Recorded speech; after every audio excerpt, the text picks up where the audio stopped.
There we go. Klingon circling Uranus. Oh, The man, I am not on par with him already this you're, morning. you're you're way off your game, Michael. Craig Martelle coming to you live from the subarctic, and it is Saturday. All Yes, day today, it is Saturday, I had someone and tell me June that 27th for whatever that could.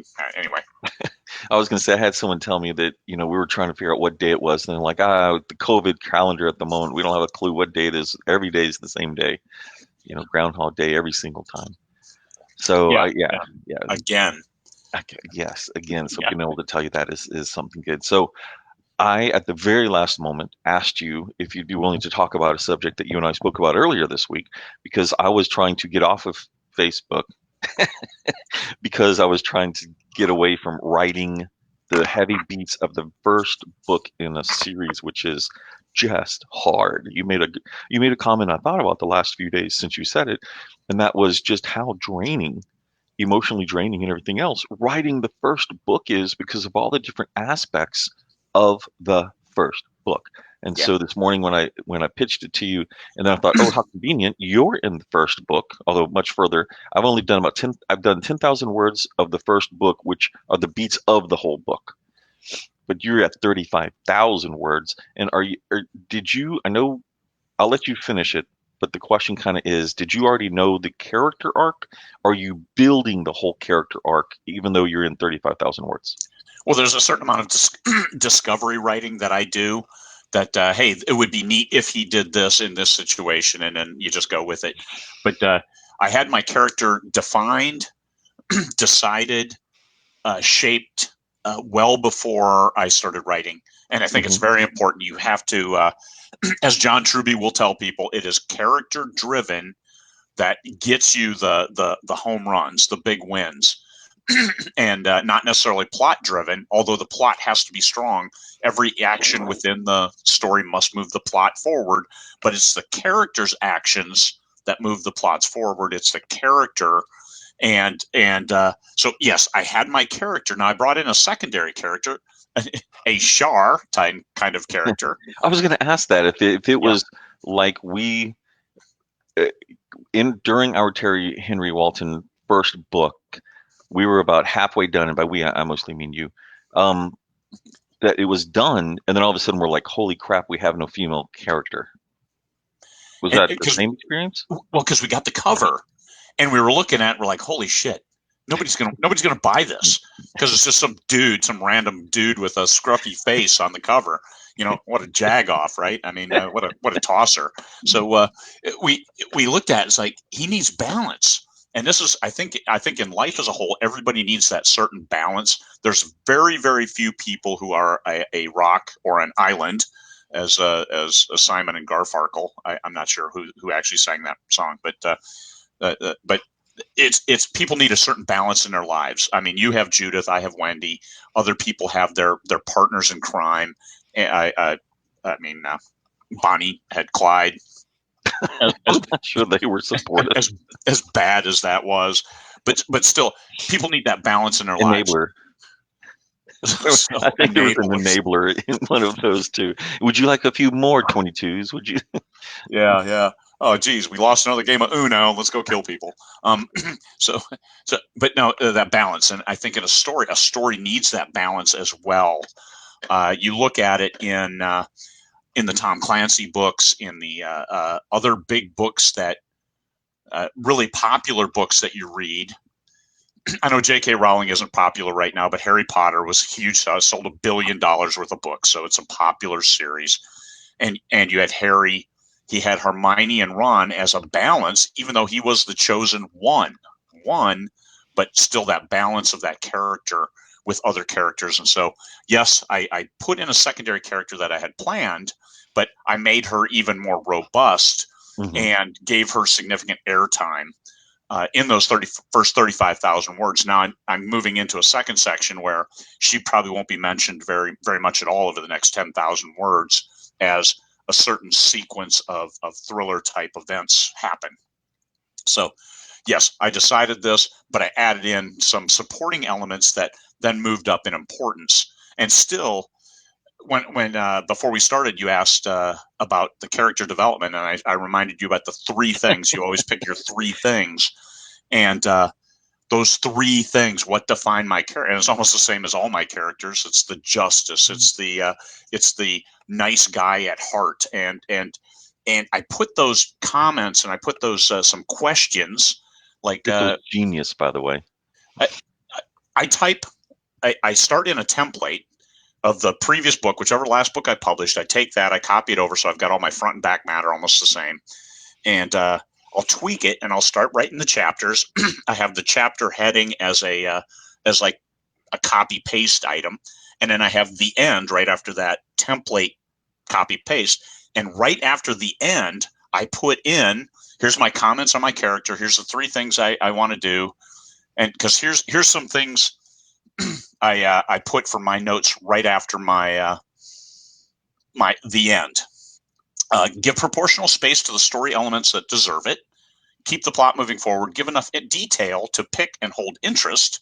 Something that I had glossed over when I first started writing this book is like, he had a gun. It's like, no, let's describe it very specifically. It's a Phoenix Arms 25 caliber semi-auto. Uh, Maintain character values, honor, dedication, compartmentalized focus, because that's one. This character is an assassin. That's what I really want to focus on. Those three things. Antagonist, nebulous, mysterious until they are not, and layered reveals. So this is as I'm going through it. It's the reveal things, the flashbacks to history, like, oh, that reminds me of this event in the core, as opposed to the info dump. And then finally, don't say what it isn't, say what it is. Those are What the do you mean? notes. What's that? What do you mean? Don't say what it isn't. So instead of saying, that's nothing he would have done because, and then go into a big diatribe of what it isn't, it's like, he did this. I mean, you keep it simpler. You keep everything positive, focused on what is, and what as opposed to what is not, like trying to disprove a negative. Don't do that. Just say, hey, here's what he did, as opposed to, well, he didn't do this because that would have been a jag-off move or something like that. Is that is that similar than what you're saying to trying to anticipate the reader's expectations and then answer why he didn't do or she didn't do Yes. those? Okay. Yeah. Don't. Yeah, and that's the author inserting himself. Oh, the reader's probably thinking this, so let me answer it. No, here's this. Keep it positive. Keep it moving forward, and let the readers fill in that part of why they think he didn't do it. So 20 years down the road, when the book is a multi-billion seller, and they're teaching college courses on it, and students are beating it to death. The blue curtain. Oh, that meant he was sad. No, it was blue. It's So like, because that day I was in the hotel in Henderson and the curtains were blue and I needed the color. yeah, and I like, hey, blue curtains, cool, blue curtains, whatever. Too tired to imagine anything, so I went with the curtains behind me We're blue. were blue. Yeah, no, and that's trying to stay true to that and reviewing those questions and maintaining that focus on his character traits that will then carry this story forward and the second and the third and the fourth. Yeah. So Three things. we have a few that are going through there. This is interesting because we stay away in 20 Books to 50K. We stay away from creating and Craft. craft. Yeah. Best way of saying craft. Because for myself anyway, my own history is I hadn't read anything about craft. I just did the things I liked, and so many of the things I liked are the things my fans liked, which were antithetical to craft. And so the thing about only drive the plot forward. Well, that makes a lot of sense in thriller, but for my own books, I didn't do that. And I can think of a few scenes where I went and just had a grand old time, which had nothing to do with anything but just hanging with the characters, nothing to do with it. And so that was in my mind, what's going on with it. And we can see, there's a lot of people with certain um, opinions that are probably well founded on craft things that we don't necessarily subscribe to because I've had success with it. So in going back to your comment, Craig, related to, $1 billion bestseller, what if and you were talking about don't do the things they don't do, right? Or talk about the things they don't do and why.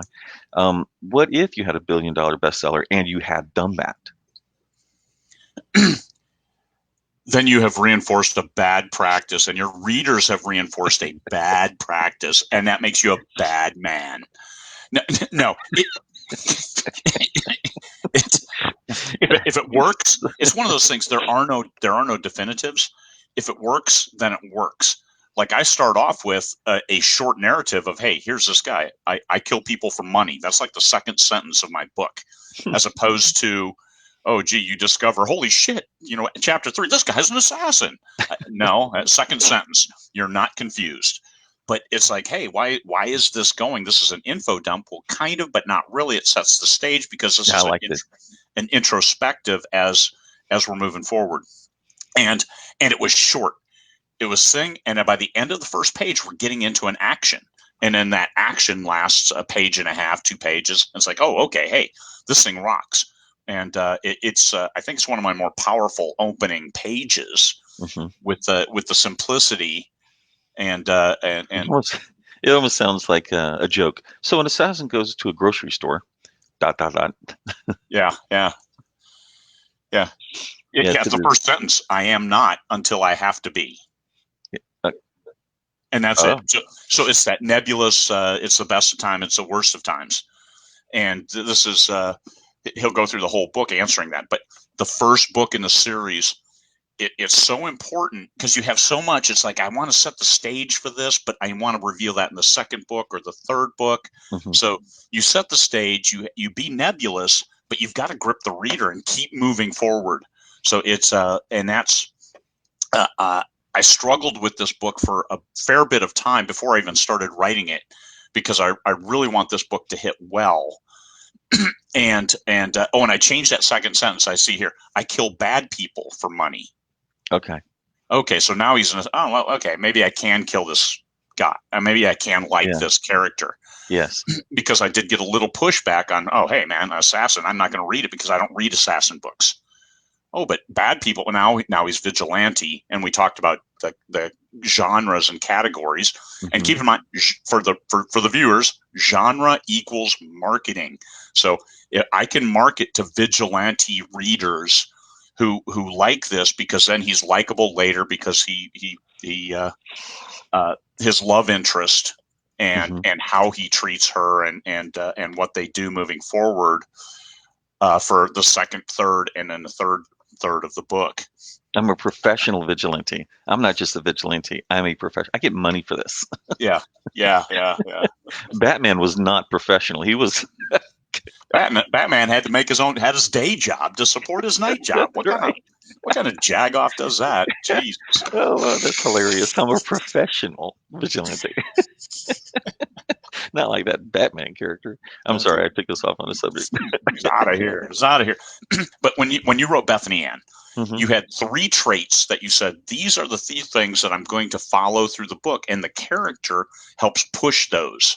So, what were those 3 things for your Bethany Ann character?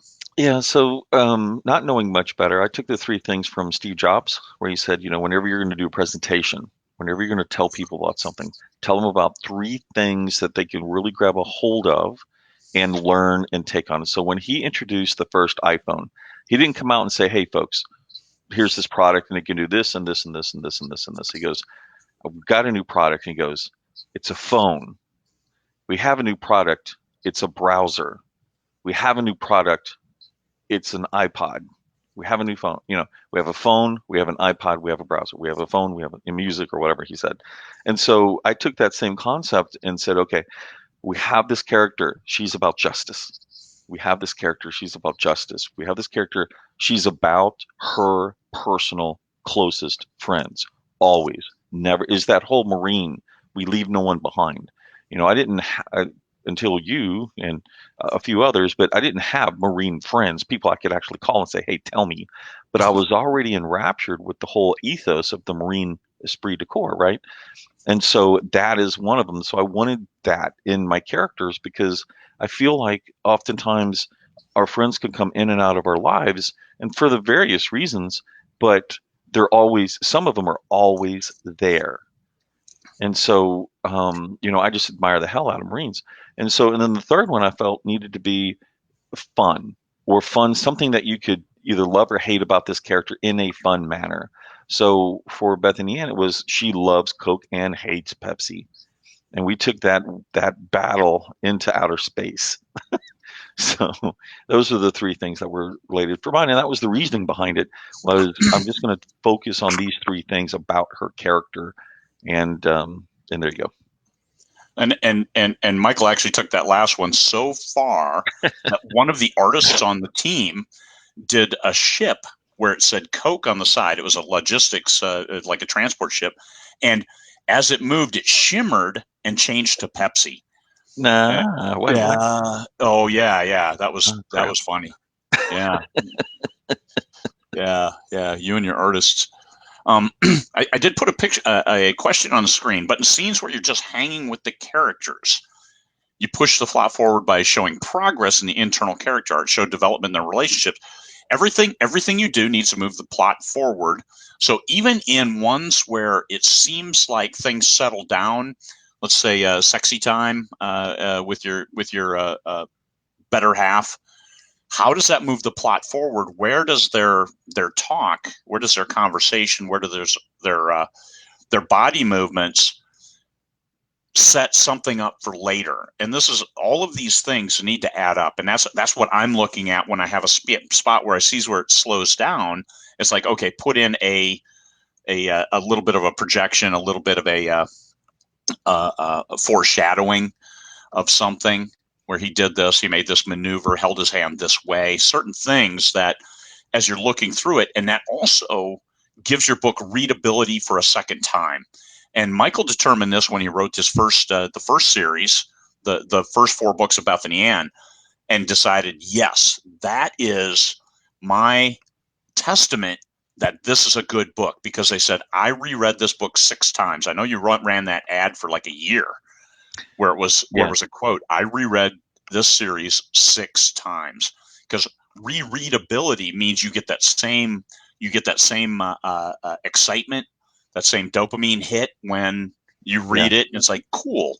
And my last book in the Bad Company series came out a couple weeks ago. That one of my beta readers, he read all through it. He read it like 3 times, and Oh, then with the final proofreading team, read it again, and he said this was even better the second time. And that's what I hold on to that dearly, because that's what we're going for. We're going for enough little things within that people may not read it the first time, may not catch it the first time through.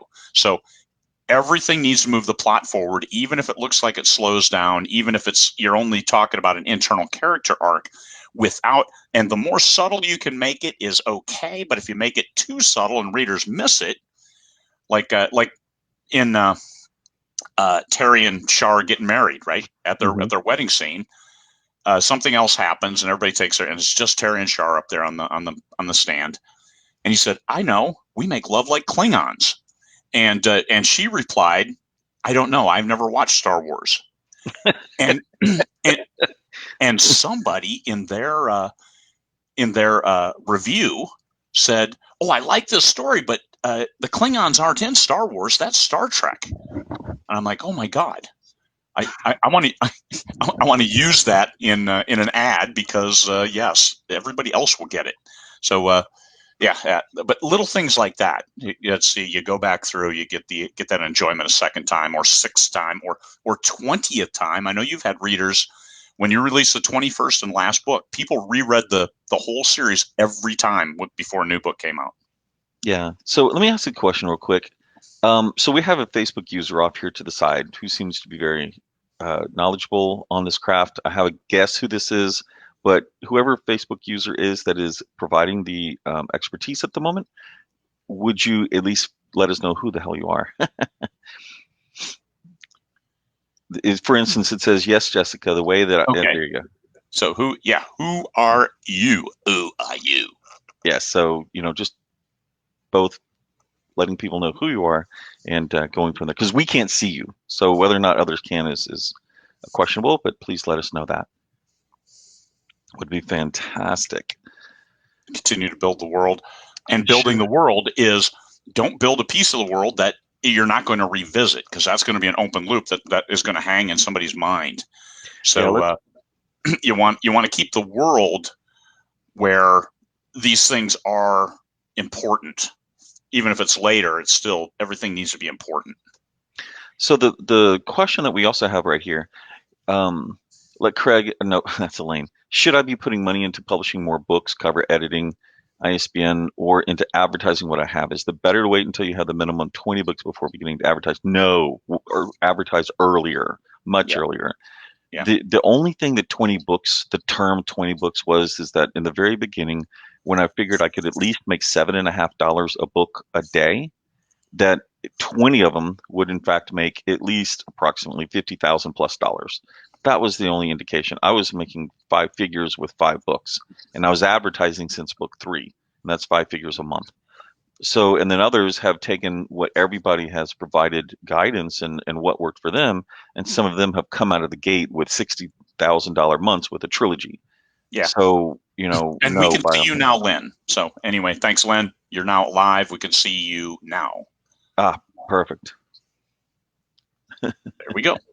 Thank you. So anyway, so by all means, what I've personally, we're going to divulge a little bit from our main conversation, but what I've personally learned is it is challenging to try to rebrand a set of series, adding more words, new covers. It's expensive.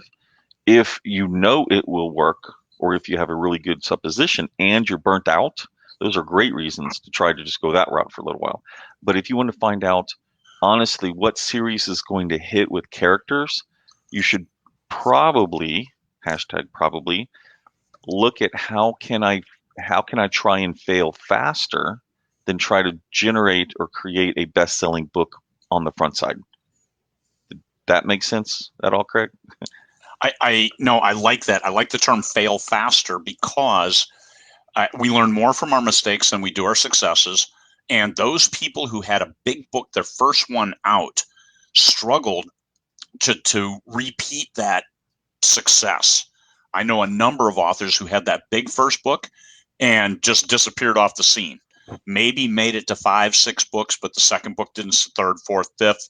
Hey, whatever sold that first book, you lost the magic. And it actually, if you go into the book, it's the ending of the first book. It was a great book until the ending, and then get out of here. So about the second book, and the magic wasn't there right from the first chapter, and there we go.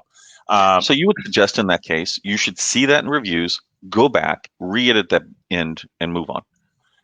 And fix that one thing that held it back, because if your read through from book 1 to book 2 is less, and then book 2 to book 3 you're scraping the bottom of the barrel, there's a problem with your book. There's something. And this is where you get those trusted readers, hey, people who loved it, and say, what did you like about this? And then find the people who didn't like it and say, what turned you off about this? Because you want all those readers to come back. And some things, hey, maybe that's good, maybe it's not. But the selling that big, you don't know what you did right.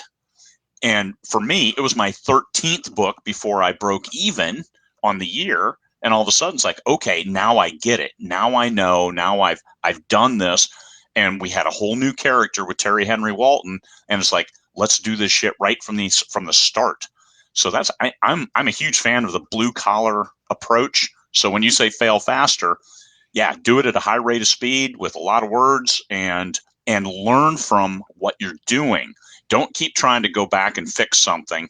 And I had that conversation this morning with a very successful New York Times bestselling author, and she said, I don't see going back and rewriting any of my books. That doesn't, even though I know this, I lost half my readership with this first book because I did this. Mm-hmm. And I said, I don't see it either. I even though I could go back and say, hey, I can make my first book better. It's a first book. It's okay. And a lot of people said, I like how you've progressed in your writing. And that's fine. I'm writing a thriller now. I'm writing a different book. So I'll reach a whole new audience. And hopefully they'll say, hey, I like the book. Cool. Let me go back. And I'll see those main 3 themes: the dedication, the loyalty, and that ability to focus on problems.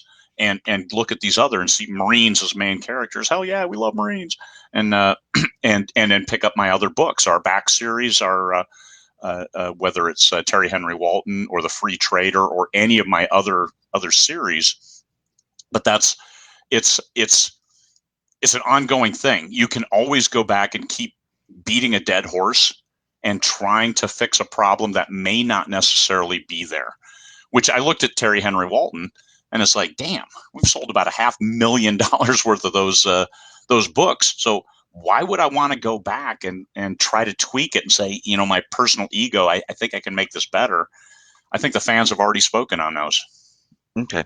So in this case, it's really, I mean, I tend to be the type that when I finish the end, I'm done with the book. I really don't, I have no excitement in my personality to want to go back and tweak this, right? And I do recognize, like, if I had anything to go back and do for book one, a lot of people say that to them, the first half of the book was kind of boring. It was kind of like, what's going on? I don't understand. And so, but even though I opened the book with blowing up a warehouse, I killed people right away. And I'm like, that's boring. You So did. You're a total sandy little butthole. I know. Yeah. Yeah. Um, man, years later, it still causes problems mentally. Mental bleach. Why can I not get it? Which is hilarious because I actually do talk about mental bleach in the latest series.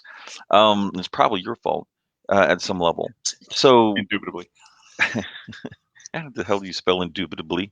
How? How? It's, Somebody, it's a lot anyone? of it's a lot of those syllables. It sounds impressive, and it's really just a simple word. Indubitably. And to answer Elaine's question, which great to see you again, Elaine, even if it's through your avatar, was do I wish I had named it differently? And for obvious reasons, which is people getting the backstory incorrect or making an assumption of what it meant and it doesn't, or even worse, 50 books to 20K, that one's always a hell of an answer. And no, I don't think I'd change it because you recognize that it creates a level of curiosity, I think. And, Craig could probably also talk to this a lot. Um, Otherwise, it just feels like it'd be another name, you know? Well, the thing that as far as branding, one thing I say, and to keep 20 books to 50K more business focused, is this is a retirement plan, and this is Oh, about making money to retire, which means you need to make money from your book. So when people come in and say, "Oh, I don't want to make any money, I just want to write for the art of it," well, then you're kind of in the wrong place, because yes. we're trying to realize the value from our words, not I mean prostitutionally in, let's see how much money we can squeeze out of this turnip. No, we want to provide value for our readership.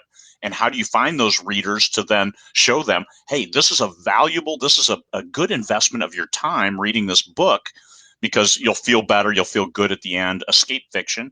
I mean, I say I write escape fiction. We both say we write pulp. In Hmm. that we're telling a story, you're going to like it, you're going to move on, but you're going to want to come back because it made you feel something. So emotionally engaging, keeping those characters emotionally engaging. We've got a question from Steve Curry.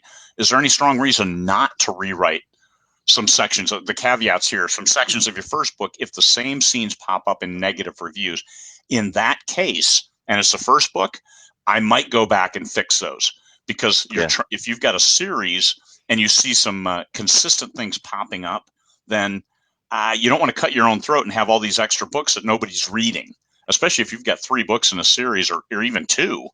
You don't want to see nobody go to that second book for something that is eminently fixable, especially if your sales are low to begin with. Hey, go fix it, because now you still have all those target readers out there that you can advertise to. Even if you have a few bad reviews, that's cool. Fix it, put it on sale, do some promos, and And the people new will people still pick it up. argue about it. Even with the Yeah. new fixes, they're still Yep. going to blame you for that stuff. So, but to answer the question, which the answer in that case was absolutely go do it. Is there any reasons not to do it? So, can you think of the opposite of what you just suggested? If you're not going to continue the series. And I do know a Okay. few people who wrote the first book in a series and it didn't sell well, and they never wrote any more books. I would let that die, actually, because you don't Hmm. want to start a series and then some people like it and it's like, what the hell are you doing? Because now you might have a super fan who isn't going to keep following you because you don't finish series, you don't keep stories going. So send them my way, because I do. Uh, if you have one and only one piece of advice, did you just do that one? Uh, to I writer don't prepping their first book launch, what would it be? know. Uh, Hang on. is that one and only one Okay, for there the we go. first launch?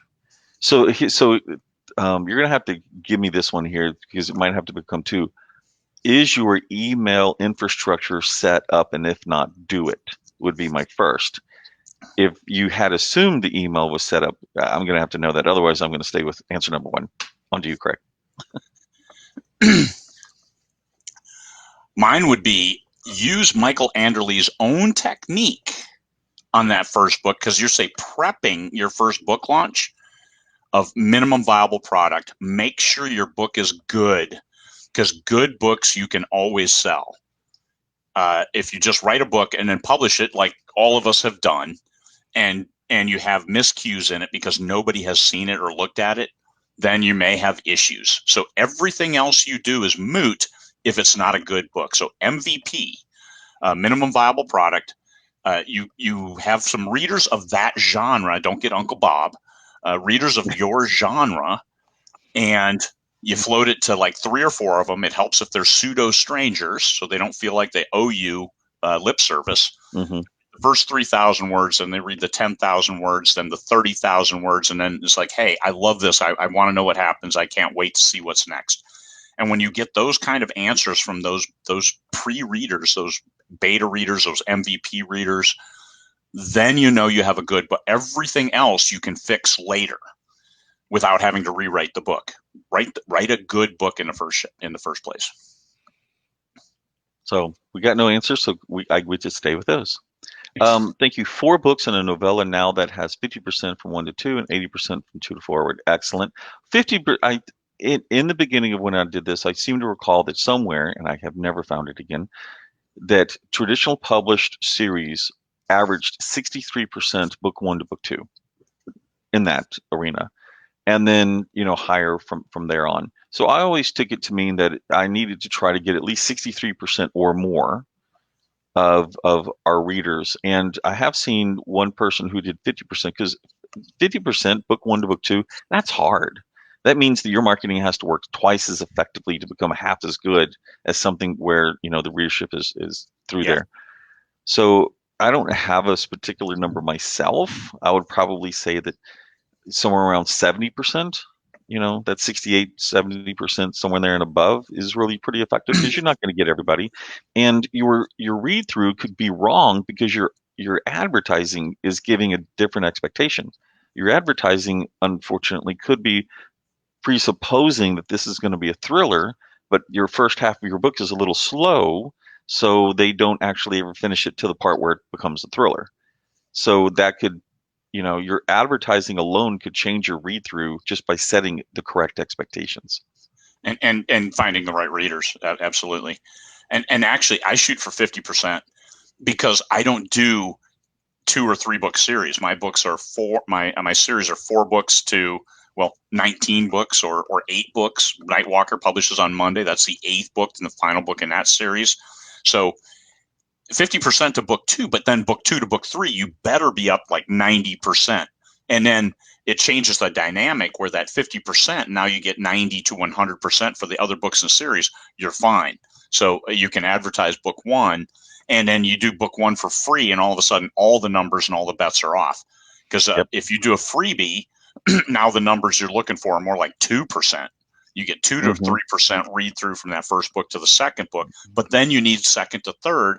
And this is one thing Michael tried with and is doing by publishing 3 books at one time as if they're one book. Because Mm-hmm. now you get through that second, third book read through at the first shot. And so then you read through to the next one, you still get that, but you've already gotten that trilogy's worth of revenue off your first book. Yeah, that's kind of important. So we've encountered some problems with that methodology. We call it a mega book, and the whole idea was that read through. If you could get, the pithy phrase that we talked about was 100% of your readers go into book 1 for series, right? And so if 100% of your readers go into book 1, then you want to try to maximize the Kindle Unlimited page reads if Kindle Unlimited is a focus then that was, I need to cough. Huh, how am I going to do this without shit? How the hell do you mute this, correct? Yeah, just take your headset off and go take care of business. Damn it. Okay, that's okay. So anyway, and what we found out is we became so engrossed with the high Kindle Unlimited count of those books that we failed to realize the value of multiple fast releases by getting in front of the people 2 or 3 times. And so and it takes 3 times longer, right, to do these books. Mm-hmm. And so if you don't stagger them appropriately, all of a sudden you are left with 2 or maybe even 3 months where you have no new releases. Obviously this is coming from a publishing company, not just one Yeah, individual, yeah. but you don't have any new releases, and now all you're doing is you're surfing on the wave of your existing read through, which is not 100%. And so it causes business challenges. Well, you found that out right away because it takes 3 times as long to read. Because a 60,000 word book, your readers read it in one sitting. Hmm. 60 to 70,000 words, almost to a person. They read it in one sitting. Unput downable, I think Mark Dawson calls it. It's and you change that dynamic where it's 180,000 words. Now they can't read it in one sitting, and they start getting backed up for these people who read a book a day. And now, much farther down the road, then you can launch the next book. But the cycle of the 30 days and those things, it kind of tapers off. Not as bad as a single standalone book, but it's still, there are challenges to both. Bad Company 7 was 135,000 words, so it was a mega book by itself. For military sci-fi, that's a pretty big book. And two, because I had published books that was anywhere from 60 to 70,000 words in that series, and all of a sudden we launched one that's double that.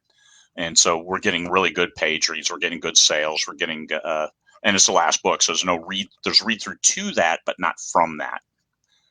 So we do have, it's not quite a question. Ads have shown 30% conversion rate from books 1 to 2, and that ads are showing that conversion rate. Hopefully you're not talking ACOS. Hopefully you're talking macro. During this period of time, I spent this much money and I sold this many books at this much profit. And you're looking at it and say, hey, there we go. I'm getting that 30% read through, taking your page reads. And the best you can do on page reads, Amazon will not tell you how many were borrowed. You just have to assume that, hey, everybody who borrowed this book read it. It's 200 pages. I got 400 page reads. So 2 people read that book. So you add that 2 to the sales over a healthy period of time. And if you can do it over a month, then that gives you, I spent 500, I made 3,000 on this series. There you go. That's the numbers that anybody can work with. When people are trying to do it day to day, there's so much variation that it really makes it tough. You've got to be able to wait it out and look at the numbers from a macro sense to really understand your impact and is it really a 30% conversion rate? Is it a 30% read through or buy through rate from 1 to 2? Now, if you're not in KU, your calculation life is a whole lot easier because you sell the book or you don't. It's a binary effort. But 90% from 2 to 3, great job. How do you get them from 1 to 2? If you have no back matter, you do need something that says, "Hey, book 2 is out. Come on and read it." If you liked book 1, jump aboard. So yeah, always go back and tweak that back matter. That's easy. It requires reformatting, and do it. I mean, And if it's not, then look into Vellum or look into other products that'll make it a lot easier. You can go to Draft Digital's website, and they've got products there that'll do it for free. So, don't be yeah. limited by that because there is software to make it a lot faster. And I actually pay for formatting, and my guy never gives me a hassle if I'm like, hey, can you insert this? Here's the link to book 2. I forgot to put it in book 1 because I didn't have it when we did book 1 6 months ago. And he's like, no problem. He does it in a minute and shoots it right back to me. I upload it. Life is good. But never hesitate to tweak up that back matter because of formatting. That's something that's easily within your control. It's like the blurb.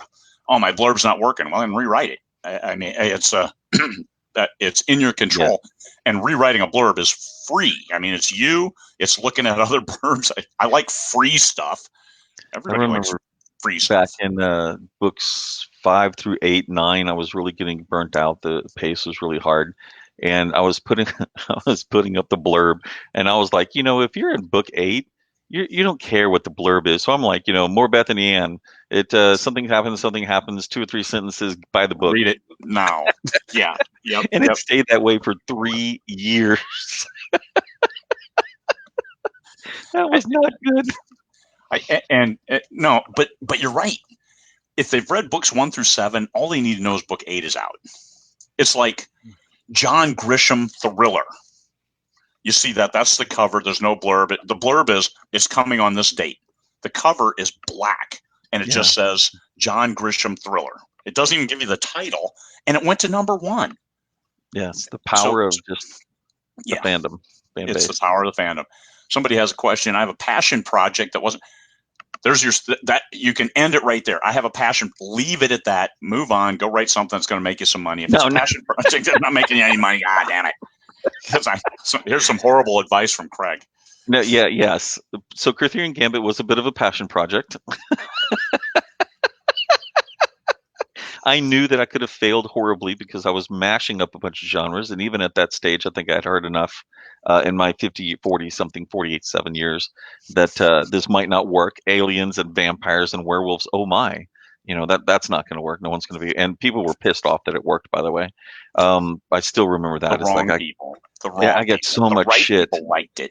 Yeah, I got so much shit from people because I think they felt like they'd been lied to, maybe, and I was the one that pulled back the covers. It's like you can't do this, and then I'm off doing it, and I was very successful doing it, which, granted, surprised all of us. And then they felt like they got like somebody had proven a verse of scripture wrong, or something that thou shalt not do this. Anyway, so my personal opinion is you don't know whether or not you've tapped into an untested market. You just don't know, right? Yeah. Reverse harem. The first lady who did reverse harem and put it out into indie sphere, everyone knew. Oh, a lot of people thought harems work, right? Because they understood a guy's methodology. They didn't understand a woman's emotional request for why harems would work for them. And it's actually the same damn reason once you read into it. But that was untested at one point. Boy, was it powerful. So my personal opinion is not only for the experience, but you never know. Yeah. Stephen King, God bless him, has a famous quote that says you should write your first million words and then just kind of throw them away or put them in a, I'd be significantly less rich if I had done that. Yeah. So are you sure it's not written to market? Are you just, you have the wrong market defined?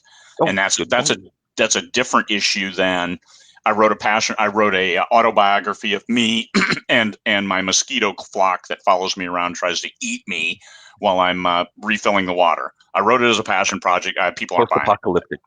and it's well, on your Bethany Ann, I will say it was very Anne McCaffrey-esque And see, because now I haven't read Anne, so I don't know. her dragons were genetically engineered. They were the products of science. And people are like, it's fantasy. And she's like, no. She personally said it's science fiction. And people still argued with her. So it's you had the same thing. It's like you have vampires and werewolves, but it was alien technology Mhm. and not Oh, I uh, see. I didn't even and clue not into what the hell you were saying this whole time until you just said that. Bella Lugosi. I mean, yeah, hanging out, talking with that accent, man, giving you the willies. We're here to give you the willies. Would it be worth spending the money on a cover and editing for the learning experience? The learning experience is: are you targeting the right market? How do your words have value?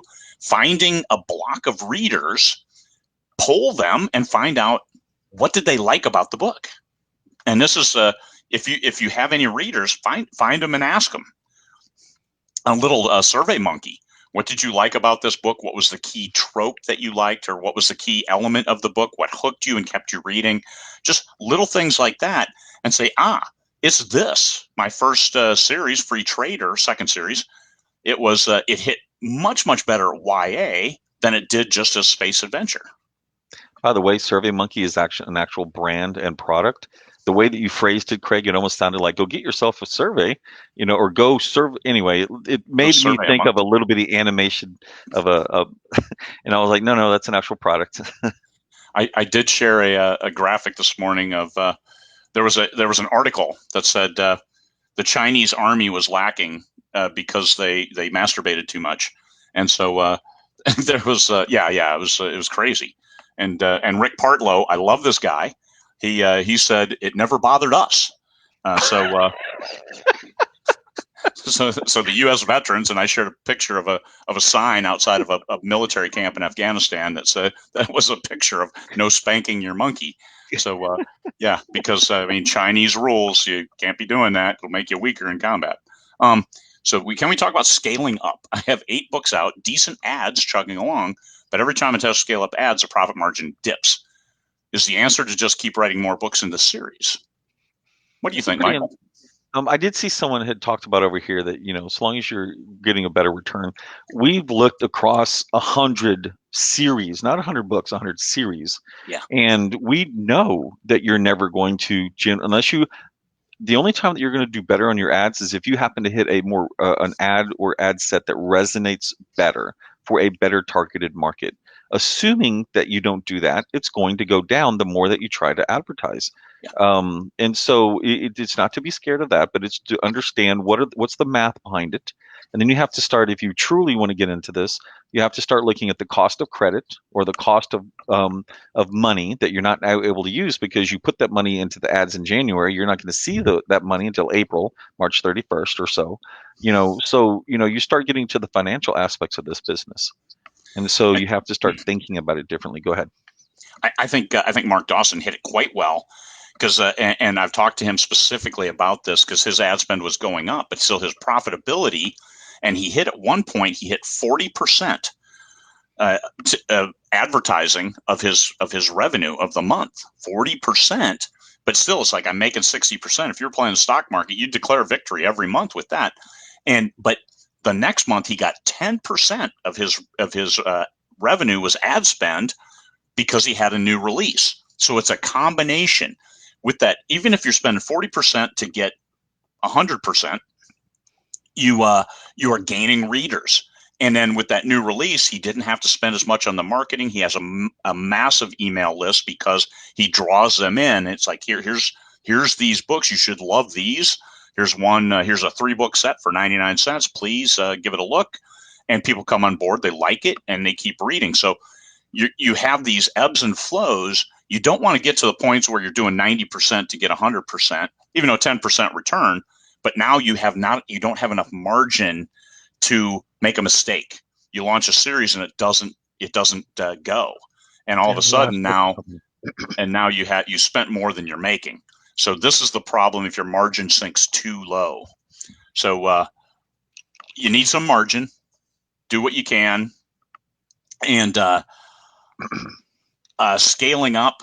If you double your ad spend, you are not going to double your profitability, but you need to find that balance of what's acceptable to your business. And margin wise, I generally, I'm good with 30% of my revenue for the month spent in advertising. I mean, we typically our goal is 20%. Sometimes our goal is 6%, or no, excuse me, our goal stays 20%, but because of a new release or something like that, all of a sudden we're at 6%. And the question is whether or not we're going to aggressively spend into the increase in sales or not. So sometimes we actually do that as well, where we know we're benefiting from the latest release, and therefore it's artificially low, or similar to like Arthurian Gambit in the beginning. I was at least at book 10 before I started ramping up even more advertising. And at that point, I think I was spending 3 to 4% of sales. So you're talking about bigger numbers, but in this case, it might have been $50,000 of income, and I was spending, what is that, 2% or something, $2,000 or something in advertising spend. And so just the sheer profitability of a particular series, which it has not been duplicated yet. I'm working on it. But another aspect of it is Witch of the Federation, where book 1 came out and was a massive success, and Yeah. book 2 we were caught with the proverbial pants down. And so I was spending 40, 50, 60% income for the month to keep book one viable because it took us 6 extra weeks beyond what it should have to get book two out. And that was to keep it in the mind of the people who were reading, and to Craig's point related to Mark, to make sure that they were there when book two came out. Yes. And to be fair and completely open, honest, transparent, Michael needed to advertise book 10 because he killed his protagonist in book 9. I'm sorry. Don't let anyone see the video monitor. That way the little ones won't hear it, but by gosh, you will see it. I remember Michael's like, holy shit, I lost 15% of my readership. Yes. And it's like, now they came back over time, but yeah, that was a huge mea culpa. It cost him 4 extra books that he had to write. But so yeah, if you want to keep your ad spend steady, don't kill your main character. That will help. I didn't know that he was considered a love interest. I didn't want it to go there. Oh my god. Somebody Bad Company 7, right? Somebody lambasted me. They're like, I'm so mad at you still for killing Ramses. I'm like, man, I wrote one whole book where I never had him speak because I had forgotten him and nobody noticed. But yeah, that particular person was madder at you than me killing Michael. Yeah. And she explained it, and I'm like, I get it. It wasn't Ramses. It was Corey. It was a favorite character because she was the healer of the group. She was a Cornelius Dawn. So she was named after a Native American who died that same day. She was named after her, and the fans really liked her, and they saw his death as a strike right at her. And I'm like, okay, I see that now. Michael's death, you didn't see him as a main character, but he was the other half of Bethany Ann. And so, yeah, so we're both jagoffs. We both suck. We might as well kill the dog, for Christ's sake. I think there's no question, if people ever come back and look at our body of work, to go, both of those guys didn't have a clue about romance. Those guys suck. I like the story, but why? Why? Working on a sequel, some sales, but not great. So you have sales issues. The giveaway is fine if you want to, but you better have an email that's associated, and that's your intention, is to get and acquire email because you want value for what you're going to do. Yeah. So my personal feeling would be is just make sure that you want to keep working on this series, because I don't personally know, Craig, maybe you do. If there's been an amount of time and you have enough people reading the series, and even if it has good reviews, because we're working on this exact problem with a particular series, the reviews are great, but no one wants to read the book. Okay. If the reviews are great, it could be people are just being nice, but it could be your cover, it could be your title, it could be your blurb. You just go back to last week. Craig and I talked about this a lot. There's something there. What is it? Is it your advertising? My advertising did until I took a fan's comment that made me think, or brought it up, that whatever you thought you knew about vampires and werewolves is wrong. That apparently pissed off quite enough people to go, I've been reading this stuff 30 years. What the hell are you talking about? So there could be so many different things that are if you're going to do a giveaway, make sure you capture, to the best of your ability, email names, because sometimes the option is you don't capture them. You allow them to either do or not do. Yeah. And I'm one of the owners of Shelf Space Sci-Fi, which is a group that's building a very specific science fiction list of readers. We're up to 20,000 subscribers for science fiction, and they're all organic of a sort. But we all wrote very never before released short stories that we consolidated into a single book. And we were talking about putting them on Amazon, and I was adamantly against it because I'm like, this is a short story. Every one of my readers is going to want this free trader short story. And if they just get it on Amazon, then we get a few cents, and that's nothing. We want them as subscribers to Shelf Space because these are readers who like science fiction. And we published that 2 weeks ago, and I think we've gained about 2,000 Oh, new nice. email subscribers because we published it only on BookFunnel. Because like, hey, the value, the pittance that we'll get from Amazon is nothing compared to in BookFunnel. The only way they can get it is if they give us their email, and we still pimp them at the end. Hey, if you want to follow us, here's our individual emails. Oh, that's all good, but we wanted that email as the value. So I would never give a book away through Amazon or a perma free without a second or third book already linked at the back that somebody can go buy then. And this is because you've got to get them on the hook. Because if you just, and I've seen this mistake, and I call it a mistake. I mean, probably right, but people only have one book out, and they're like, I want readers, and they just give it away for free. But there's no mandatory hook on the newsletter. At least with BookFunnel, or I think even Story Origin does it. You set it up where they have to give you their email to get the book. That has value. But if you just give it away and say everybody love me, they're not. They're going to forget that you exist before the second or third book comes out. Not because they Unless don't like you, but no, because they haven't got another book.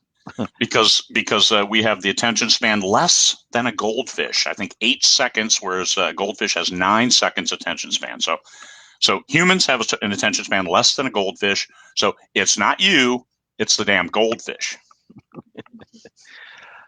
So early, well, I have no idea where some of these questions are, but one person asked, what would your advice be to writers tackling series for the first time? Should you aim for first in or anywhere in?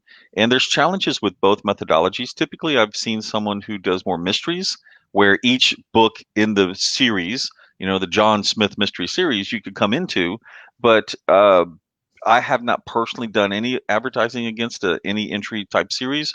Um, and when you do first in series, now all of your focus can be on book one. You don't have to do anything for books 2, 3, 4, 5, except grow your audience, let them know when it comes out, etc.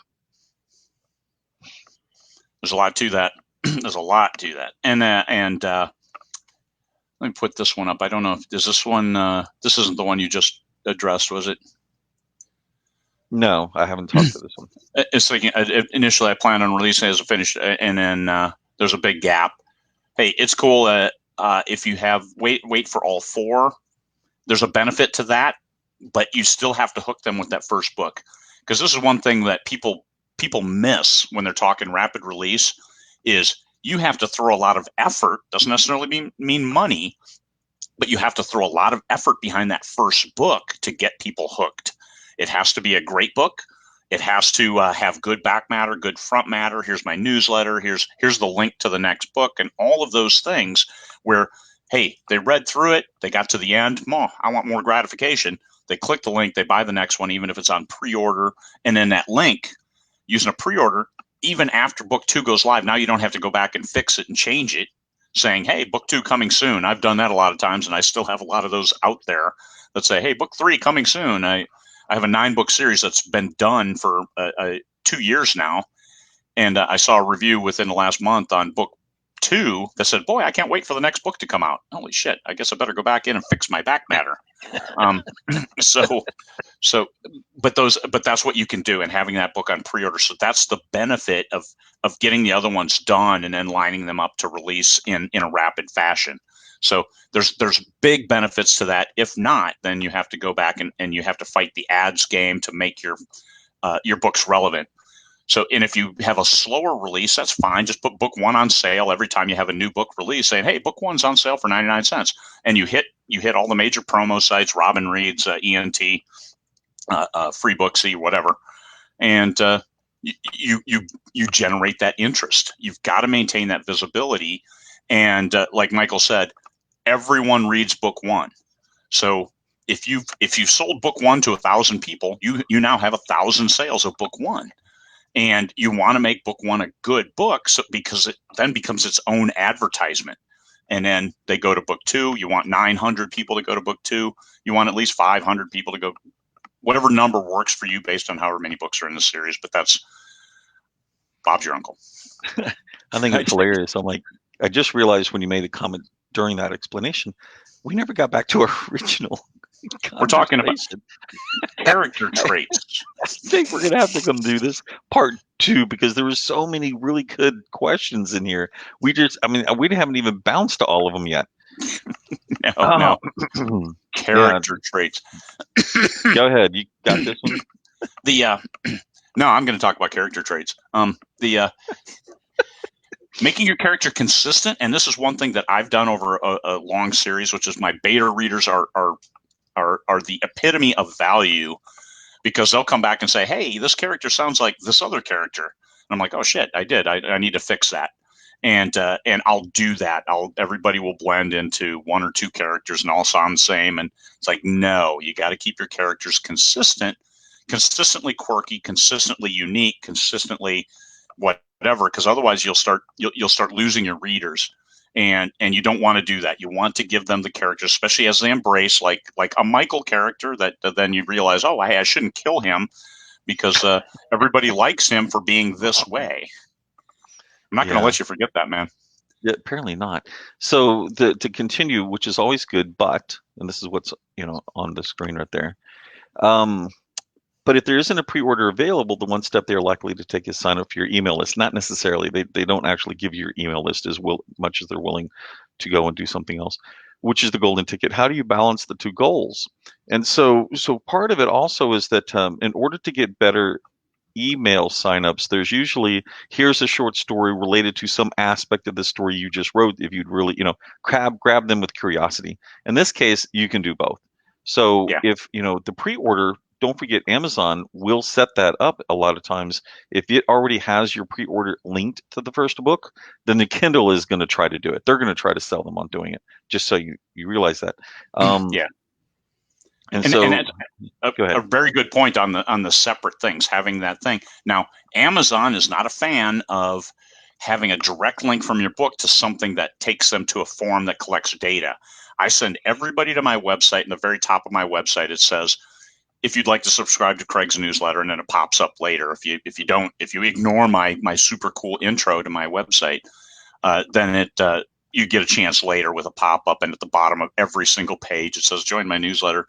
So and here's a free short story if you join my newsletter, but it's not asking for data off that direct link from your book.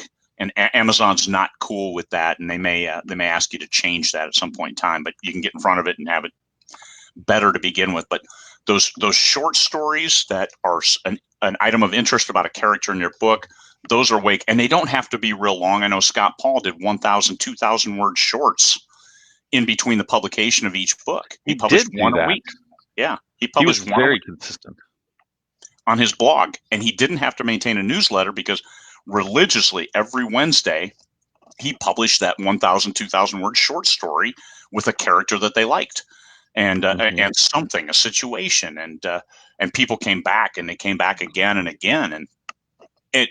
But it's the newsletter is the easy way to manage your readership.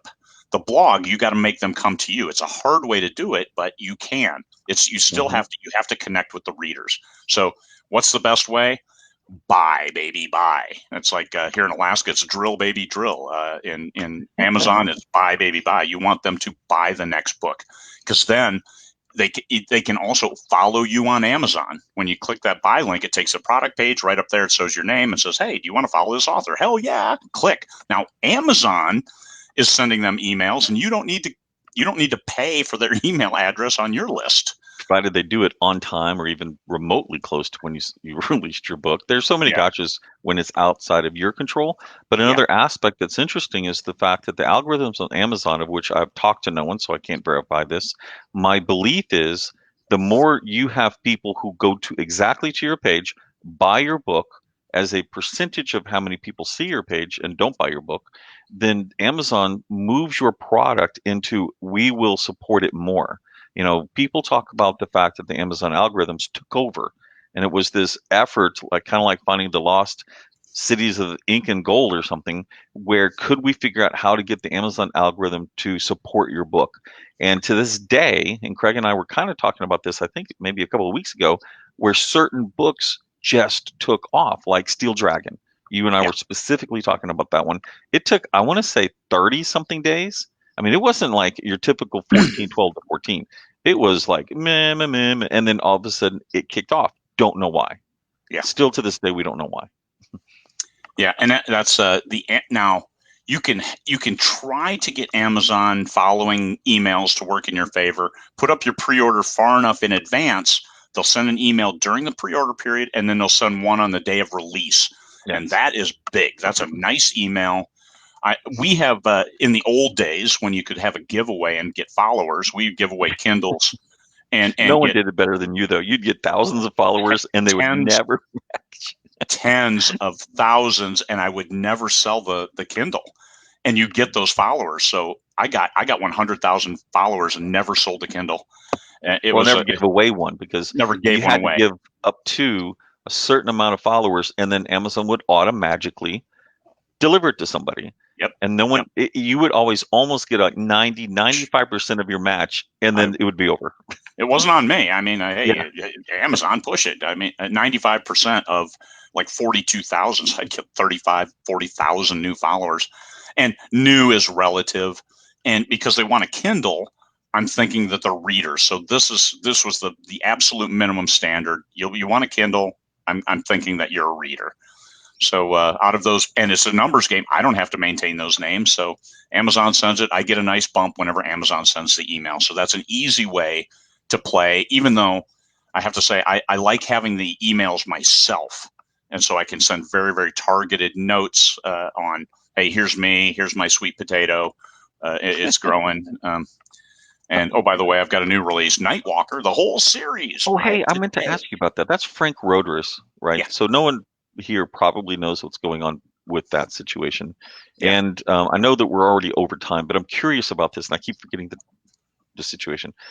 Frank Roderus Estates, right? So Frank Roderus, well-known author, pulp author from before us, before our A time. four-time the Western Writers Association, a Yeah, four-time winner of whatever their biggest prize was.